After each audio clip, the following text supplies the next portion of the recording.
പറഞ്ഞു കഴിയുമ്പോ പിന്നെയും നോക്കൂ, അതൊരു വ്യക്തമായ കാര്യങ്ങൾ. ഇന്ന് തുടർച്ചയായി മുഖ്യമന്ത്രി ഉന്നമിടുന്നത് ഇവിടുത്തെ ന്യൂനപക്ഷ വോട്ടുകൾ കോൺഗ്രസിലേക്ക് പോകുന്നതിനെ എന്തു വില കൊടുത്തും തടയണം, അതിനു വേണ്ടുന്ന കുപ്രചരണമാണ് നടത്തുന്നത്. ആദ്യം മുഖ്യമന്ത്രി ഒരു കള്ളം പറഞ്ഞു.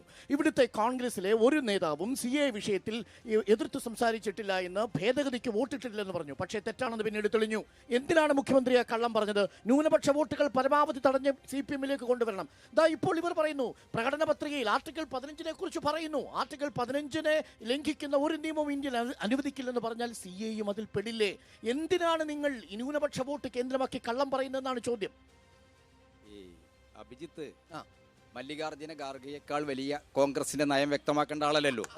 മല്ലികാർജുന ഖാർഗെ പത്രപ്രവർത്തകർ ആവർത്തിച്ച് ചോദിച്ചപ്പോഴും അതിന് മറുപടി പറയാതെ രാത്രി ആവട്ടെ ആലോചിച്ച് പറയാം എന്ന് പറഞ്ഞു പോയത് എന്തുകൊണ്ടാണ്? CA തൊട്ട് കളിക്കാൻ അവർ തയ്യാറല്ല എന്നുള്ളതാണ്. ഇനി അരുണ് ഇവിടെ വിശദീകരിക്കുന്നുണ്ടല്ലോ, എന്ത് പാർലമെന്റിൽ ഇവരെടുത്ത നിലപാടിനെ കുറിച്ച്. നിഷ്ക്രിയ നിലപാടാണ്, ഔപചാരികമായ എതിർപ്പല്ല.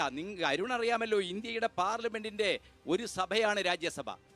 ലോകസഭയിൽ ഭൂരിപക്ഷമുള്ള BJPക്ക് അവിടെ പാസാക്കിയാൽ രാജ്യസഭയിൽ അത് പാസാക്കാൻ കഴിയാത്ത സാഹചര്യം ഉണ്ടാക്കാമായിരുന്നു. ഞങ്ങളത് പറഞ്ഞതാ. ഇടതുപക്ഷ പാർട്ടികൾ ഇതിന് ഭേദഗതി കൊടുത്തതാ, കോൺഗ്രസ്സുകാരും ഭേദഗതി കൊടുത്തതാ. പക്ഷെ അവസാനം ചർച്ചക്കൊടുവില് എന്താ സംഭവിച്ചത്? കോൺഗ്രസ് വോട്ടെടുപ്പിന്റെ സമയം വന്നപ്പോൾ അവരുടെ അമെൻമെന്റുകൾ പിൻവലിച്ചു. ഇടതുപക്ഷം വോട്ടിനിടണമെന്ന്, അമെൻമെന്റുകൾ കൂടി വോട്ടിടണമെന്ന് വാശി പിടിച്ചു. എന്നിട്ട് എന്താ സംഭവിച്ചത്? 125 വോട്ടുകൾ ആണ് ഈ ഭേദഗതിക്ക് അനുകൂലമായി കിട്ടിയത്. 105 വോട്ടുകൾ എതിരായിരുന്നു. ആസാം ഗണസംഗ്രാം പരിഷത്ത് ഉൾപ്പെടെയുള്ള NDAയിലെ ഘടകകക്ഷികൾ വരെ CAക്കെതിരായിരുന്നു. അവരെയെല്ലാം ഏകോപിപ്പിക്കാനുള്ള സക്രിയമായ ഒരു രാഷ്ട്രീയ നിലപാടെടുക്കാൻ പ്രതിബദ്ധമായിരുന്നില്ലേ ഇന്ത്യയിലെ മുഖ്യ പ്രതിപക്ഷ പാർട്ടിയായ കോൺഗ്രസ് ആ കാര്യത്തിൽ എടുത്ത നിഷ്ക്രിയ നിലപാടാണ് CAA പാസാക്കാൻ കഴിഞ്ഞതെന്ന് പറഞ്ഞാൽ അരുണ് നിഷേധിക്കാൻ പറ്റുമോ? രാഷ്ട്രീയ നിലപാടിൽ നിന്നുകൊണ്ട് അദ്ദേഹം നിഷേധിക്കട്ടെ, അരുണ് നിഷേധിക്കാൻ പറ്റുമോ? ഇത് വസ്തുതാപരമാണ്. രാജ്യസഭയുടെ നടപടിക്രമങ്ങളുടെ രേഖകൾ പരിശോധിക്കുമ്പോൾ നമുക്കറിയാം, പാർലമെന്റിനകത്ത് ഇതിനെതിരായി സംസാരിച്ച ആളുകളെ ഏകോപിപ്പിക്കുക, അതാണല്ലോ പ്രതിപക്ഷ ധർമ്മം. അതുകൊണ്ടാണല്ലോ ഫാം ലോസിന്റെ കാര്യത്തിൽ എന്താ സംഭവിച്ചത്? അകാലിദൾ ഉൾപ്പെടെയുള്ള പാർട്ടികൾ അതിനെ എതിർത്തപ്പോൾ അവരെല്ലാം ഏകോപിപ്പിച്ച് അത് വോട്ടിനിട്ടാൽ പരാജയപ്പെടുത്താൻ പ്രതിപക്ഷം മുൻകൈയെടുക്കുമെന്ന് വന്നപ്പോഴാണ് കുടില ബുദ്ധിയുള്ള BJPയുടെ നേതാക്കന്മാര് എന്ത് ചെയ്ത് അത് തൽക്കാലം വോട്ടിനിടുന്ന അവസ്ഥയിൽ നിന്ന് പിന്മാറിയത്. ആ നിയമം തൽക്കാലം അല്ല, അത് പാസ്സാക്കുന്ന സാഹചര്യം എന്താണ് എന്ന് നമുക്കറിയാലോ. അപ്പൊ നമ്മൾ കാണേണ്ടത് കോൺഗ്രസ് ഇനിയിപ്പോ ഇവിടെ മത്സരിക്കുന്ന എന്റെയും സുഹൃത്തും അഭിജിത്തിന്റെ നേതാവുമായിട്ടുള്ള MK രാഘവൻ ഇന്ത്യയുടെ പാർലമെന്റിൽ മുത്തലാഖ് നിരോധന നിയമം വന്നപ്പോൾ കൈപൊക്കി പാസ്സാക്കിയ ആളല്ലേ അദ്ദേഹം.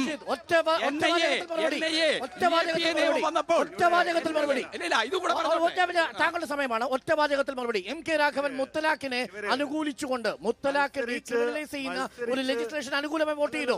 മത്സരിച്ച് MK രാഘവനെ പരാജയപ്പെടുത്താൻ സാധിക്കില്ല എന്ന് വരുമ്പോ അങ്ങ് എല്ലാ പ്രചരണം നടത്തി പരാജയപ്പെടുത്താനുള്ള പോളിസിയുമായി പോകുന്ന ഒന്ന് അവർ മുത്തലാഖ് ബില്ലിന് അനുകൂലമായി MK രാഘവൻ വോട്ട് ചെയ്തോ ഇല്ലയോ? അത്രമാത്രം അറിഞ്ഞാൽ മതി. മുത്തലാഖ് ബില്ലിന് അനുകൂലമായി MK രാഘവൻ വോട്ട് ചെയ്തോ ഇല്ലയോ? ബന്ധപ്പെട്ട് MK രാഘവൻ വോട്ട് ചെയ്തിട്ടില്ല. ഇല്ല. ഓക്കെ, അദ്ദേഹം ഇല്ല എന്ന് പറഞ്ഞാൽ അരുണ് സമ്മതിച്ചു കൊടുക്കുകയാണ്. പാർലമെന്റിൽ മുത്തലാഖ് നിരോധന നിയമം വന്നപ്പോൾ ഇടതുപക്ഷ പാർട്ടികളും മുസ്ലിം ലീഗിന്റെ 3 അംഗങ്ങൾ അവര് മാത്രമാണ് അതിനെ എതിർത്ത് നിലപാട് സ്വീകരിച്ചത്. ശശി തരൂര് ഒറ്റപ്പെട്ട ഒരു ശബ്ദമല്ല. കോൺഗ്രസ് പാർട്ടി ഈ കാര്യത്തിൽ എടുത്ത നിലപാടെന്ത്? കോഴിക്കോട് പാർലമെന്റ് മണ്ഡലത്തെ പ്രതിനിധീകരിക്കുന്ന രാഘവൻ ഉൾപ്പെടെയുള്ള കേരളത്തിൽ നിന്ന് പോയ 19 UDF MPമാര് ഈ കാര്യത്തിൽ എടുത്ത നിലപാടെന്ത്? NIA നോക്കൂ നിങ്ങൾ. NIA നിയമനിർമ്മാണ ഭേദഗതി വന്നപ്പോൾ അത് രാജ്യസഭയിൽ പരാജയപ്പെടുമായിരുന്നു. ആ പരാജയത്തെ ഇല്ലാതാക്കി കൊടുത്തത് മിസ്റ്റർ ചിദംബരമാണ്. ചിദംബരം ബില്ല് അവതരിപ്പിച്ച ദിവസം അമിത്ഷായെ ചൂണ്ടി ശക്തമായ ആ ബില്ലിനെതിരായിട്ട് സംസാരിച്ചു. പിറ്റേ ദിവസം ഈ ബില്ലിനെ അനുകൂലിക്കുന്നവർ ഭീകരവാദത്തെ സഹായിക്കുന്നവരാണ്, രാജ്യദ്രോഹത്തെ സഹായിക്കുന്നവരാണെന്ന് അമിത്ഷാ കണ്ണുരുട്ടി പറഞ്ഞപ്പോൾ ഒരു ക്ലോസ് ഇതിൽ എന്താണ്, പ്രതിയാക്കപ്പെടുന്ന ആളുകൾക്ക് അവരുടെ വാദം സ്ഥാപിക്കാൻ കഴിയുമോ? അതിന് പ്രസ്താവന നടത്താൻ കഴിയുമോ? അപ്പൊ അമിത്ഷാ ചോദിച്ചു, വൈ നോട്ട്, അവർക്ക് അതിന് അവസരമുണ്ട്. എന്നാൽ ഇതാ ഞങ്ങൾ കൈവക്കുന്നു. NIA നിയമത്തെ കൈവക്കി പാസാക്കിയ കോൺഗ്രസ് MPമാര് ഈ പാർലമെന്റ് മണ്ഡലത്തില് രാഘവനുമുണ്ടതില്. പക്ഷെ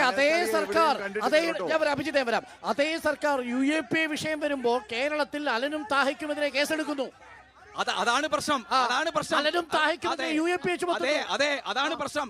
NIA നിയമത്തിൽ വന്ന ഭേദഗതിയാണ്.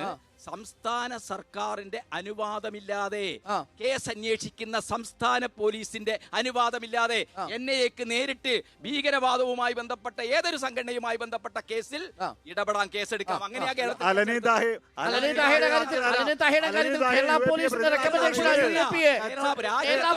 റെക്കമെൻഡേഷനാണ് UAP അട്രാക്ട് ചെയ്ത വകുപ്പിട്ടു. രാജ്യത്തൊരു നിയമം വന്നു കഴിഞ്ഞാൽ രാജ്യത്തൊരു നിയമം വന്നാൽ അത് പാസ്സാക്കില്ലെന്ന് പറഞ്ഞിട്ടുണ്ട് CA കാര്യത്തിൽ മുഖ്യമന്ത്രി. അലൻ താഹെ വന്നപ്പോ ആ കാര്യം കണ്ടില്ല.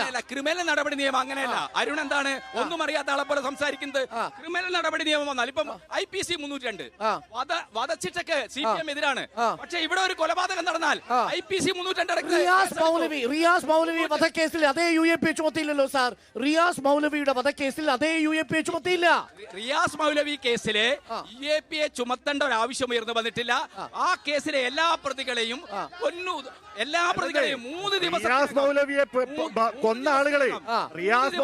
കൊന്ന ആളുകൾ RSSകാരായതുകൊണ്ട് അവർക്ക് UAP ചുമത്താൻ താല്പര്യമില്ലെന്ന് ഇപ്പുറത്ത്